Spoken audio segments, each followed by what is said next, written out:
அதாவது தன்னுடைய மகளுக்கு பிசாசு பிடிச்சிருக்கிறது, அதை துரத்தி விட வேண்டும் என்று அவளை வேண்டிக் கொண்டாள். தன்னுடைய மகளுக்காக ஒரு அம்மா இயேசுகிட்ட இப்படி ஒரு ப்ரேயர் பண்ணுறாங்க. ஆனால் இந்த ப்ரேயருக்கு பின்னாடி பாருங்கள், அந்த அம்மாவுடைய சக்ஸஸுக்கு பின்னாடி இருக்கிறதான மிக முக்கியமான விஷயம். முதல்ல இந்த ஓவரால் விஷயத்தை நீங்கள் எடுத்துக்கிட்டிங்கன்னா, சிலர் இந்த விஷயத்தை வேறு மாதிரி சொல்லுவாங்க. என்ன சொல்லுவாங்க அப்படின்னு கேட்டால், இயேசு பாருங்கள் அந்த அம்மாவை பார்த்து நாய்க்குட்டின்னு சொல்கிறாரு. ஏன்னா இந்த இடத்துல இயேசு சொல்கிறார், பிள்ளைகளின் அப்பத்தை எடுத்து நாய்க்குட்டிகளுக்கு போடுவானேன் அப்படின்னு சொல்கிறார். உடனே அந்த அம்மா சொல்லுது, மேஜிலிருந்து வரும் துணிக்கையாவது சாப்பிடுமே அப்படின்னு சொல்கிறார். அதுக்கு முன்னாடி சொல்கிறார், காணாமல் போன இஸ்ரவேலுக்கே அல்லாமல் நான் வேறு யாருக்கும் வரவில்லை அப்படின்னு சொல்கிறார். அப்போ இப்படி இருக்கும்போது இயேசு கிறிஸ்துவை பற்றி அவங்க நிறைய விஷயங்கள்லாம் சொல்லுவாங்க. இயேசு பாருங்கள் எவ்வளோ கோபமாக பேசுகிறாரு, விரட்டி விட்றாரு, இப்படிலாம் சொல்லுவாங்க. நான் ஏற்கனவே சொல்லியிருக்கேன் இல்லையா, நம்ம ஆண்டவரை பற்றி நமக்கு தான் தெரியும். இன்னும் சொல்ல போனால் நமக்கு தான் அந்த வெளிப்பாடு இருக்கும். இப்போது இதில் உள்ள ஒரு விஷயத்தை நம்ம பார்க்க போகிறோம். இந்த அம்மா யார் அப்படின்னு பார்த்தீங்கன்னு சொன்னால், கானானிய ஸ்திரீ. இந்த அம்மாவை குறித்து இன்னொரு இடத்துல இருக்குது, கானானிய ஸ்திரீ. இந்த கானானிய ஸ்திரீ இயேசுகிட்ட என்ன கேட்குறாங்கன்னு சொன்னால், தன்னுடைய மகளுக்கு பிசாசு பிடிச்சிருக்கு, விடுதலை அடைய வேண்டும்னு கேட்குறாங்க. இப்போ இயேசு சொல்லக்கூடியதான ஒரு காரியம். அதுக்கு முன்னாடி இந்த அம்மா இந்த சக்ஸஸை எப்படி பெறுறாங்கன்னு பாருங்கள். இயேசு ஒரு வீட்டுக்குள் பிரவேசித்து ஒருவரும் அதை அறியாதிருக்க விரும்பினார், அவரால் மறைவாய் இருக்கக்கூடாமல் போயிற்று அப்படின்னு இருக்கு. அதாவது இயேசு என்ன பண்ணுறாருன்னா, சில காரணங்களுக்காக வெளியரங்கமாக இல்லாமல் அவர் கொஞ்சம் தனித்திருக்கும்படி ஒரு வீட்டுக்குள்ளே போய் மறைவாக இருக்கிறார். இந்த அம்மா அந்த வீட்டை தேடி கண்டுபிடிச்சி போகுது ஆசீர்வாதத்தை வாங்கிறதுக்கு. அங்கே போய் தான் அந்த ஜெபம் நடக்குது. அப்போ இதை பார்க்கும்பொழுது எனக்கு ரொம்ப ஆச்சரியம் என்னென்னா, இயேசு கிறிஸ்துவே மறைவாய் இருக்கையும் கூடாமல் போயிற்று. ஒரு சர்வ வல்லமையுள்ள தேவன். இப்போ நீங்கள் பாருங்கள், ஒரு இடத்துல அவரை கொலை பண்ண வராங்க. அப்படி வரும்போது அவர்கள் நடுவில் அவர் மறைந்து போனார்னு இருக்கு. அவர் நினைச்சாருன்னா அந்த இடத்துல மறைஞ்சு அப்படி போயிடலான்னு வச்சுக்கோங்களேன். அப்படி இருக்கும்போது இந்த இடத்த பார்த்துங்க, வசனம் சொல்லுது, அவர் மறைவாய் இருக்க கூடாமல் போயிற்று. அப்படின்னா என்ன அர்த்தம் அப்படின்னு கேட்டிங்கன்னா, அந்த அம்மா கண்டுபிடிக்கணும், அந்த இடத்துக்கு வரணும். இது பரலோகத்தினுடைய திட்டம். இதுக்கு பின்னாடி ஒரு ஹெவன்லி பிளான் இருக்குது. இப்போ நான் உங்களுக்கு கொஞ்சம் விளக்கமாக சொல்கிறேனே. இந்த கானானிய ஸ்திரீ யார், கானானியர்கள் யார் அப்படின்னு கேட்டிங்கன்னு சொன்னால், நம்ம எல்லாருக்கும் தெரியும், இஸ்ரவேலர்கள் கானான் தேசத்தை கர்த்தர் கொடுத்தார். அதுக்கு முன்னாடி இந்த கானானியர்கள் யார் அப்படின்னு கேட்டால், நோவாவுடைய 3 பசங்க, சேம் காம் யாபேத். அந்த சேம் காம் யாபேத்தில் காமுடைய பையன் தான் கானான். இப்போது நோவா நிர்வாணமாக வெறித்திருந்தார். அதை காம் தான் பார்த்தாரு. பார்த்துட்டு போய் சேம் யாபேத்துக்கிட்ட அனௌன்ஸ் பண்ணார். அப்போ என்ன பண்ணுறாங்க அப்படின்னு கேட்டிங்கன்னு சொன்னால், நோவா தன்னுடைய திராட்சரச வெறித்திலிருந்து எழுந்து அவர் என்ன பண்ணுறாரு, கானான் சபிக்கப்பட்டவன்னு சொல்கிறாரு. பார்த்தது காம் பையன், ஆனால் சபிச்சது யார், பேரனை. தன் பையனுடைய பேரனை சபிக்கிறார்.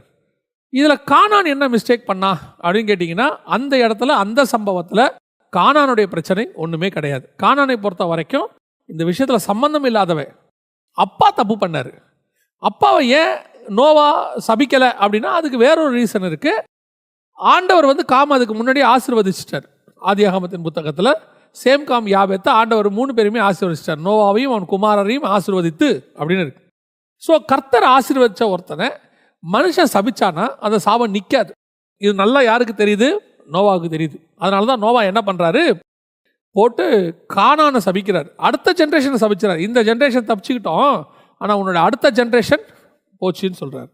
இப்போ என்ன ஆகுது அப்படின்னு கேட்டிங்கன்னா, கானான் எந்த தப்பும் செய்யாதவன். அதுக்கப்புறம் கானான் தப்பு செஞ்சார், அதுக்கப்புறம் அவருடைய சந்ததியார் மோசமான சந்ததியார், அதை விட்டு அது அப்படியே இருக்கட்டும்.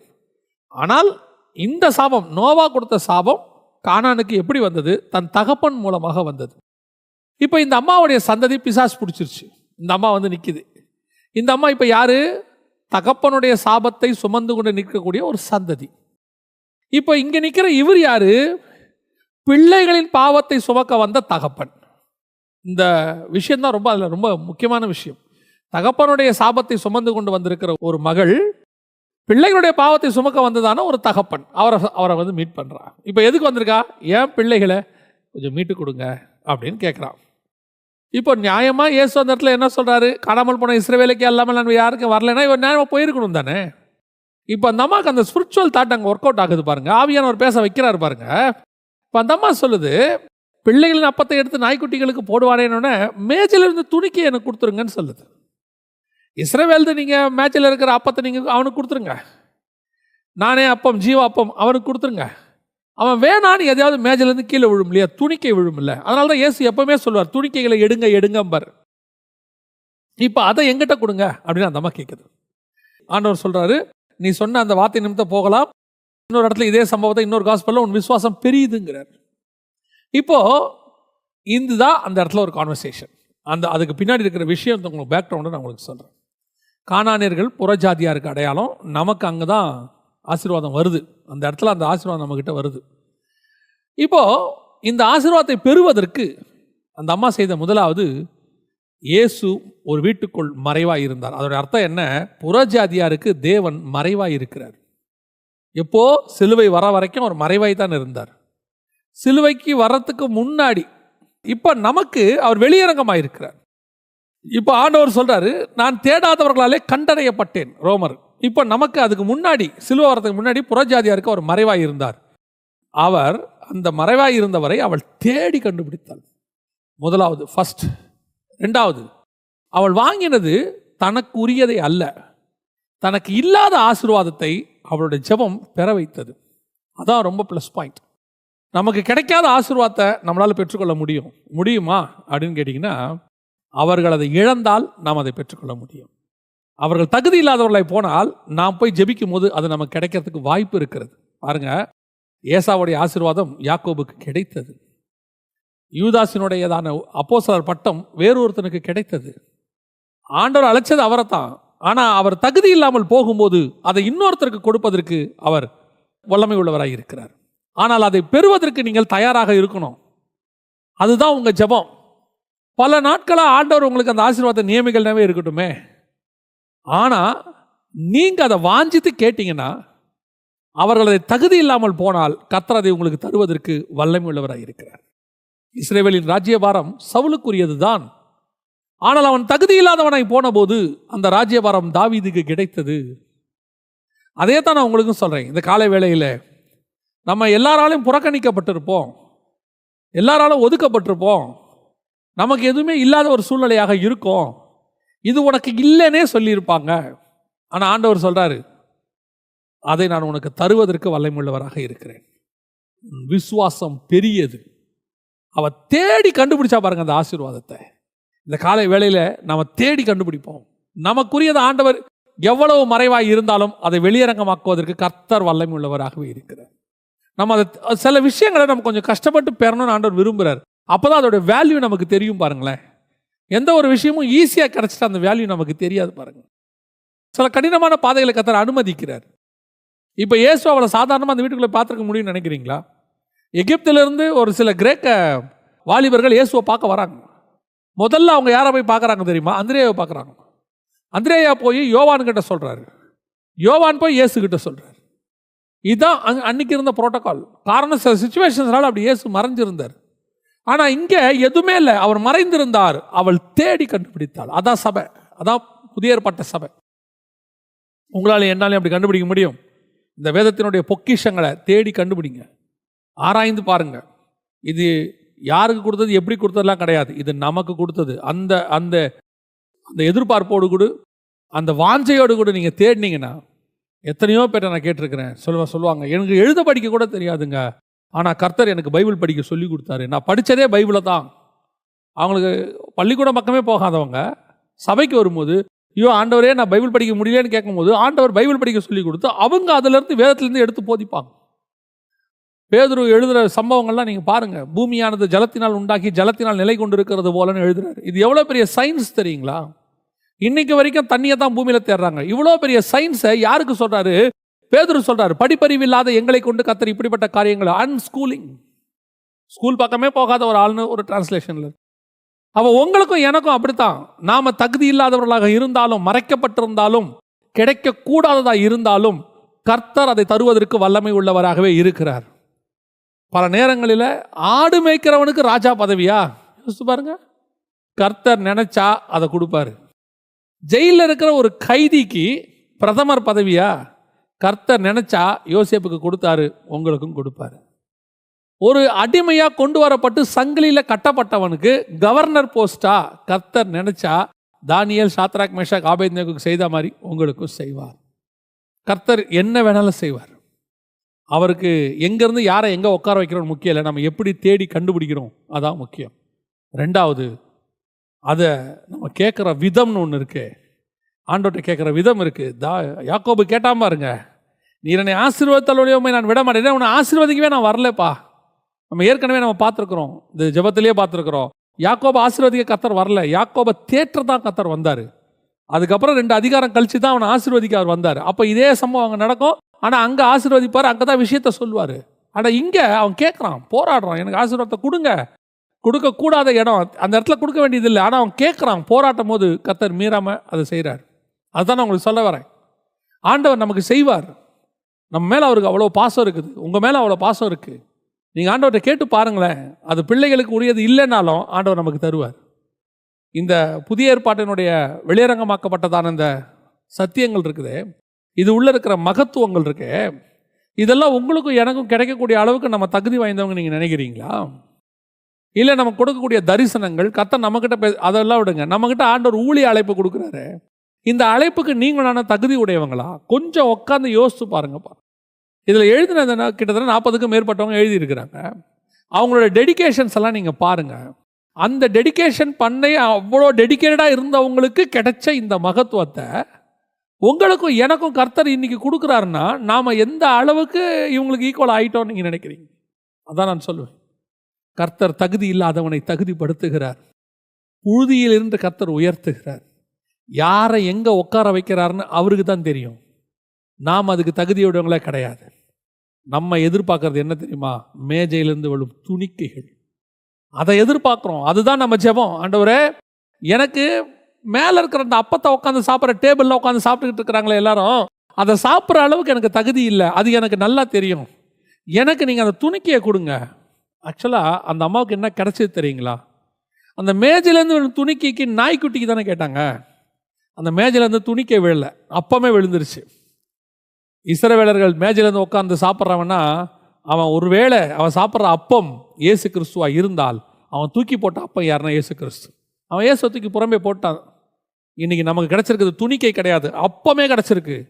இயேசு கிறிஸ்து இப்போ நம்மள இருக்கிற இப்போ யார் தெரியுமா பிள்ளைகள்? ஏற்றுக்கொண்டவர்கள் எத்தனை பேரோ அத்தனை பேரும் பிள்ளைகளாகும்படிக்கு கர்த்தர் அதிகாரம் கொடுத்தார். அன்னைக்கு நாய்க்குட்டிக்கு கொடுக்கறது எனக்கு கொடுங்கன்னு கேட்டா அவன் நாய்க்குட்டி அல்ல, அவள் பிள்ளையாய் மாறினாள். இந்த காலை வேளையில் உன் ஜெபம் உன்னை தேவனுடைய பிள்ளையாய் மாற்றும். ஒருவேளை இந்த உலகம் உன்னை நாய்க்குட்டின்னு சொல்லும், உன்னுடைய குடும்பத்தாரால் நீ ஒதுக்கப்பட்டு இருப்ப, நீ இந்த வீட்டுக்குள்ளே வரக்கூடாதுன்னு சொல்லியிருப்பாங்க, என் முகத்தில் முழிக்காதுன்னு சொல்லியிருப்பாங்க, உனக்கு இது கிடையாதுன்னு சொல்லியிருப்பாங்க, உனக்கு இது தகுதி கிடையாதுன்னு சொல்லியிருப்பாங்க. இந்த காலை வேளையில் கர்த்தர் சொல்கிறாரு, அவர்கள் ஒதுக்குன நாய்க்குட்டி எனக்கு பிள்ளை, என்னுடைய பிள்ளை. அவன் தூக்கி போட்டான்ல, அது வேற யாரும் இல்லை, இயேசு கிறிஸ்து. அவர் நம்ம கைக்கு வந்துட்டா அந்த மேஜையில் உட்காந்துருக்கும் பிள்ளை கிடையாது. இந்த அப்பம் யார் கையில் இருக்கோ அவன் தான் பிள்ளை. அப்பத்துக்கு தான் மரியாதை, வச்சிருக்கிறவனுக்கு மரியாதை கிடையாது. அப்பம் யார் கையில் இருக்கோ அவனுக்கு அந்த அப்பத்துக்கு தான் மரியாதை. இன்னைக்கு அந்த அப்பமாகிய ஜீவ அப்பமாகிய இயேசு கிறிஸ்து உன் கையில் இருக்கிறார். உனக்கு என்ன கவலை? இந்த காலை வேளையில் ஆண்டவர் உனக்கு சொல்கிற வார்த்தை அதுதான், பயப்படாத. உன்னை நாய்க்குட்டின்னு சொல்லட்டும், ஒதுக்கி தள்ளட்டும், உன் சந்ததி உன் பிள்ளைகளை வீட்டுக்குள்ளே சேர்க்காமல் இருக்கட்டும், உன் குடும்பத்தில் இருக்கவங்க சொல்லட்டும், உன் சொந்தக்காரங்க சொல்லட்டும், நீயும் வரக்கூடாது, உன் பிள்ளைகளும் வரக்கூடாது, ஏன் நீ ஒரு தவறான வாழ்க்கையில் முடிவெடுத்ததாகவே இருக்கட்டுமே. ஏன்னா அப்பா எடுத்த தப்பான முடிவு கானானுடைய சந்ததியே தப்பாக போச்சு. ஆனாலும் கர்த்தர் சரி பண்ண விரும்புகிறார், கர்த்தர் பிள்ளையை மாற்ற விரும்புகிறார். பாருங்க, கானானுடைய தாத்தா யாரு? நோவா. மாம்சத்தில் பிறந்த அந்த நோவா தாம் பேரனை சபிக்கிறதுக்கு அவன் வருத்தப்படல. பாருங்க, பையன் மேலே உள்ள கோபத்தை பேரன் மேலே காட்டுறான். பேரன் தப்பே பண்ணலை, பேரன் மேலே காட்டுறான். ஆனால் நீ நானும் தப்பே பண்ணவங்க தான், நீ நானும் ஒதுக்கப்பட்டவங்க தான். தன் சொந்த சகோதரர்களால், தன் சொந்த தாய் தகப்பனால் வெறுக்கப்பட்டவங்களாக கூட இருக்கலாம். ஆண்டவர் காலை வேளையில் சொல்கிற வார்த்தை என்ன தெரியுமா? நான் உன்னை நேசிக்கிறேன், நீ என் பிள்ளை, உனக்காக நான் பிற்கப்பட்டேன், உனக்காக நான் அடிக்கப்பட்டேன். தைரியமாக இரு. இந்த காலை வேளையில் உன்னை யாரும் எதுவும் செய்ய முடியாது. உன்னை யார் ஒதுக்கட்டும், ஒதுக்குனவங்களே உன்னை தேடி வர காலம் ஒன்று வரும். அவங்களே உன்னை தேடி வந்து நீ என்னுடைய வா, எங்கள் வீட்டுக்கு வா, எனக்கு ஜோமன்னு சொல்கிற காலம் ஒன்று வரும். என் வீட்டில் காலை வைக்காதன்னு சொன்னவங்க என் வீட்டுக்கு வா ஜோமன்னு சொல்கிற காலம் ஒன்று வரும். அது கர்த்தர் உன்னை கொண்டு செய்ய போகிற மிகப்பெரிய காரியம். இதை சாட்சியாக சொல்கிறேன். நீ இதை ஒருவேளை தீர்க்க தரிசனமாக வச்சுக்கிட்டாலும் சரி, கர்த்தர் உன்னை அந்த வார்த்தையை அப்படியே கனப்படுத்துவார். உனக்கும் எனக்கும் அற்புதமான காரியத்தை கர்த்தர் செய்ய போகிறார். நாம் இன்னைக்கு காலை வேளையில் இந்த கானான ஸ்திரியை போல நாம் ஆண்டவரை நோக்கி பார்க்க போகிறோம். அடைக்கப்பட்ட வாசல்கள் திறக்கப்பட போகிறது. மறைவாய் இருக்கிற தேவன் வெளியரங்கமாய் மாறப்போகிறார். நீ கீழானவைகள் அல்ல, மேலானவைகளே தேடு. ஒருவேளை ஆண்டவர் உனக்கு அற்புதமான வெளிப்பாடுகளை கொடுக்கக்கூடும். படித்தவங்களுக்கு, பெரிய பெரிய ஆட்களுக்கு, பெரிய ஞானிகளுக்கு மறைக்கப்பட்டதை கர்த்தர் பேதைகளுக்கு வெளிப்படுத்த வல்லமையுள்ளவர். எந்த காரியத்தில் இந்த உலகம் உன்னை சம்பாத்தியத்திலேயோ பணத்திலேயோ ஆஸ்தியிலையோ அல்லது அழகுலையோ எதை வச்சு உன்னை கேவலவானா படுத்தியிருக்கலாம். ஆனால் இயேசுவை வச்சு உன்னை உயர்த்த போகிறார். அந்த அப்பா உன்னை உயர்த்த போகுது, அதை வச்சு உன்னை உயர்த்த போகிறார். நம்முடைய உயர்வுக்கு இயேசு மட்டுமே காரணமாக இருக்க போகிறார். அவங்க வேணால் எதை வேணால் கம்பேர் பண்ணலாம். ஆனால் அவங்ககிட்ட இயேசு இருந்துட்டாருன்னா போதும். ஒதுக்கப்பட்ட நீ, தள்ளப்பட்ட சந்ததி தேவனுக்கு முன்பாக உயர்த்தப்பட போகிறாய். தேவன் உன்னை உயர்த்த போகிறார். எல்லார் கண்களுக்கு முன்பாக தேவன் உன்னை உயர்த்த போகிறார். ஜெபம் பண்ணுவோமா? நல்ல தகப்பனே, சர்வ வல்லமை உள்ள எங்கள் ஆண்டவரே, அப்பா, நாங்கள் எல்லாளவும் தகுதி இல்லாதவர்கள் ஆண்டவரே.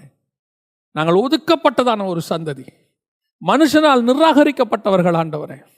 எங்களை வேண்டாம் என்று சொன்னார்கள். எங்கள் முகத்தில் முழிக்க வேணாம்னு சொன்னாங்க.